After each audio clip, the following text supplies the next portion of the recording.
আসসালামু আলাইকুম প্রিয় ষষ্ঠ শ্রেণীর শিক্ষার্থীরা, সবাই কেমন আছো? আশা করি তোমরা সবাই অনেক অনেক ভালো আছো। তো ফার্স্ট অফ অল তোমরা আমাকে কমেন্ট করে জানাবে যে তোমাদের পরীক্ষাগুলো কেমন হচ্ছে। তো আজকের ভিডিওতে নিয়ে আসলাম তথ্য যোগাযোগ প্রযুক্তি বিষয়ের দ্বিতীয় নমুনা প্রশ্নপত্র এবং উত্তরপত্র।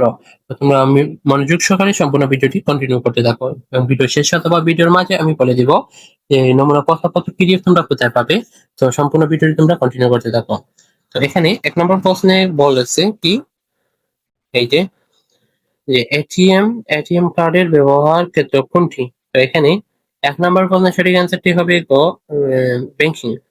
2 নম্বর প্রশ্ন বলছে যে সর্বপ্রথম মানুষ কিভাবে তথ্য বিনিময় করত? তো এখানে 2 নম্বর প্রশ্নের এই সঠিক অ্যান্সারটি হবে, আচ্ছা, একের হচ্ছে ঘ, তাহলে 2-এর হবে কত? ক, কথা বলে। 3 নম্বর প্রশ্নে কি বলছে? উপাত্ত ও প্রেক্ষাপট এর উপর উৎস। এখানে 3 নম্বর প্রশ্নের সঠিক অ্যান্সারটি হবে ক, নির্ভরশীল। এই যে অনির্ভরশীল। 4 নম্বর প্রশ্ন বলছে যে বিশেষ উদ্দেশ্য ডেটা প্রক্রিয়াকরণের ফলে প্রাপ্ত ফলাফলকে বলা হয়। তো এখানে 4 নম্বর প্রশ্নের সঠিক অ্যান্সারটি হবে ক, একদিন তথ্য ও ইনফরমেশন। তারপর একটি উদ্দীপক দিয়েছে, বলছে যে নিচে উদ্দীপকটি পড়ো, 5 ও 6 নং প্রশ্নের উত্তর দাও। উদ্দীপকটি হচ্ছে যে তানিয়া অনেকদিন ধরে একটি গানের সিডি খুঁজতেছিল, কিন্তু কোনোভাবেই তা জোগাড় করতে পারছিল না। তাই সে আধুনিক প্রযুক্তির সাহায্য নিয়ে গানের সিডি করে ফেলল। তো 5 নম্বর প্রশ্নে বলছে যে এখানে তথ্য প্রযুক্তির কোন ভূমিকাটির কথা বলা হয়েছে? তো এখানে 5 নম্বর প্রশ্নের সঠিক অ্যান্সারটি হবে ক, বিনোদন। 6 নম্বর প্রশ্ন বলছে, স্থানীয় ব্যবহৃত আধুনিক কম্পিউটারটির সাহায্যে আর যা যা করতে পারবে। তো এখানে 6 নম্বর প্রশ্ন সঠিক অ্যান্সারটি হবে গ, বই পড়তে পারবে, সিনেমা দেখতে পারবে, টেলিভিশন সেবা নিতে পারবে। তারপর প্রিয় হচ্ছে 7 নম্বর প্রশ্ন বলছে যে ইবুক এর পূর্ণরূপ কি? ইবুক এর পূর্ণরূপ হচ্ছে এখানে 7 নম্বর। তো 7 নম্বর প্রশ্নের সঠিক অ্যান্সারটি হবে গ, যে এডুকেশন বুক। তারপর 8 নম্বর প্রশ্নে বলছে যে নোবেল বিজয়ী ডক্টর মোহাম্মদ ইউনূস কত সালে অলিম্পিক গেমের মশাল বহন করেন? তো এখানে 8 নম্বর প্রশ্নের সঠিক অ্যান্সারটি হবে ঘ, 1916 সাল। 9 নম্বর প্রশ্ন বলছে যে প্রসেসরকে কম্পিউটারের মস্তিষ্ক বলা কারণ হচ্ছে প্রসেসর। এখানে 9 নম্বর প্রশ্নের সঠিক অ্যান্সারটি হবে ঘ, অর্থাৎ 1, 2, 3 তিনটাই সঠিক। তারপর বিষয় হচ্ছে 10 নম্বর প্রশ্ন। 10 নম্বর প্রশ্নে বলছে যে প্রসেসের কাজ প্রসেসিং করে কোথায় পাঠায়?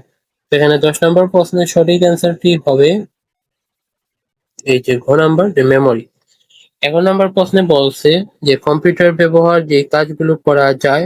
11 নম্বর প্রশ্নের সঠিক অ্যান্সারটি হবে গ, 1, 2, 3। তারপর হচ্ছে 12 নম্বর। 12 নম্বর বলছে যে সফটওয়্যারের অপর নাম কি? তো এখানে 12 নম্বর প্রশ্নের সঠিক অ্যান্সারটি হবে যে খ, অর্থাৎ প্রোগ্রাম। নিচের কোনটি ইনপুট ডিভাইস নয়? 13 নম্বর প্রশ্নে। তো 13 নম্বর প্রশ্নের সঠিক অ্যান্সারটি হবে ক, প্রসেসর।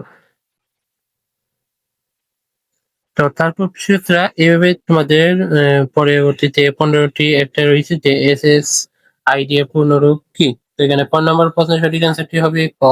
তো শিক্ষার্থীরা এইভাবে তোমাদের বাকি যে এমসিকিউ দেওয়া আছে। তো আইসিটি তে তোমাদের যে এমসিকিউ যদি 25টা আসে তাহলে সংক্ষিপ্ত প্রশ্ন আসবে না, আর যদি সংক্ষিপ্ত প্রশ্ন তোমাদের আসে 10টি অথবা 5টি অ্যান্সার করতে, তাহলে তোমাদের যেই এমসিকিউ সেগুলো কমিয়ে দেওয়া হবে। তো শিক্ষার্থীরা তারপর যে তোমাদের সৃজনশীল এই যে সংক্ষিপ্ত প্রশ্ন উত্তর, এখানে তোমাদের 8টি দেওয়া হবে। 8টি থেকে যে কোনো 5টি প্রশ্নের অ্যান্সার করতে হবে। 25টি প্রশ্নের জন্য 5 মার্ক করে থাকবে। তো শিক্ষার্থীরা, তো এখানে এই যে তোমরা যে কোনো সংক্ষিপ্ত প্রশ্নের অ্যান্সার গুলো কিন্তু এখানে দিয়ে দেওয়া আছে সাজিয়ে। প্রথমে বর্ণবিচিত্র প্রশ্ন 30টি পর্যন্ত সাজিয়ে দেওয়া আছে। তো এখানে 1 নম্বর প্রশ্নে বলছে যে বর্তমান পৃথিবীকে গ্লোবাল ভিলেজ বলা হয় কেন? সেটা এইভাবে তোমাদের বাকি এমসিকিউ গুলো দেওয়া আছে, তুমি রেড করে নিও, কারণ ভিডিওটি আর পড়লাম না, কারণ ভিডিওটি লং হয়ে যাবে। তো এখানে প্রত্যেকটি সংক্ষিপ্ত প্রশ্নের অ্যান্সার কিন্তু দেওয়া আছে, তোমরা এগুলো পড়ে নিবে। তো শিক্ষার্থীরা, এই হচ্ছে তোমাদের ষষ্ঠ শ্রেণীর তথ্য যোগাযোগ প্রযুক্তি বিষয়ের এই দ্বিতীয় একটি নমুনা প্রশ্নপত্র এবং উত্তরপত্র। তো তোমরা যারা এখনো প্রথম নমুনা প্রশ্নপত্র সহ অন্যান্য বিষয় নমুনা প্রশ্নপত্র ভিডিও পাওনি, অবশ্যই আমাদের ইউটিউব চ্যানেলটিকে সাবস্ক্রাইব করে তোমরা কি করবে, সাবস্ক্রাইব করে আমাদের ইনবক্সে মেসেজ দিলে পিডিএফটি একদম ফ্রিতে পেয়ে যাবে। তো বিষয়টা এই ছিল আজকের ভিডিও। সবাইকে নেক্সট ভিডিও দেখার আমন্ত্রণ জানিয়ে আজকের ভিডিও এখানে শেষ করছি। আল্লাহ হাফেজ। তো সেক্ষেত্রে এখন আমি তোমাদের দেখিয়ে দিচ্ছি যে কিভাবে তোমরা এই যে নমুনা প্রশ্নপত্র এগুলোর পিডিএফ তোমরা কিভাবে সংগ্রহ করবে। তো সবাই মনোযোগ সহকারে স্ক্রিনে লক্ষ্য করো। তো প্রথমে তোমরা যারা ইউটিউব থেকে দেখতেছো তোমরা আমাদের যে ইউটিউব চ্যানেল সেটাকে সাবস্ক্রাইব করতে হবে, এই যে এখানে সাবস্ক্রাইব করবে। তারপর যারা ফেসবুক ব্যবহার করো তোমরা কি করবে, এই যে ফেসবুকে ফলো অপশন আছে এই ফলো অপশনটি ফলো করতে হবে, অর্থাৎ আমাদের ইউটিউব চ্যানেলটিকে সাবস্ক্রাইব করতে হবে এবং ফেসবুক পেজটিকে ফলো করতে হবে।